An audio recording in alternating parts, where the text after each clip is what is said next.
Nagkaya kami mag-inuman ng utol ko. Sabi niya sa akin, tikman ko daw tong CLV ng Emperador. Pinagmamayabang niya sa akin na wala daw hangover yan, tsaka smooth na smooth yung lasa. So, bumili kami ng dalawa kasi nga naging paborito niya rin daw. Mabango siya. Very fruity ang amoy. Nulit-ulit kong amoyin, nababanguhan ako. Yan, natitikman ko na para i-rate ko. Napaka-bango niya eh.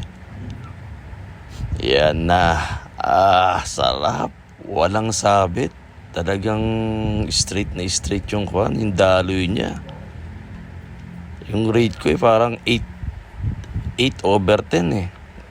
Hindi siya perfect pero masarap siyang inumin, no. Yan, no. Di ba? Ang sarap niyan. Si nanay hihingi rin daw siya. Akala niya kasi hindi ganun katapang. Ayan na siya. Pinatitikim ko siya. Gusto niya. Akala niya talaga matamis. Tignan natin reaction niya. Ayan na.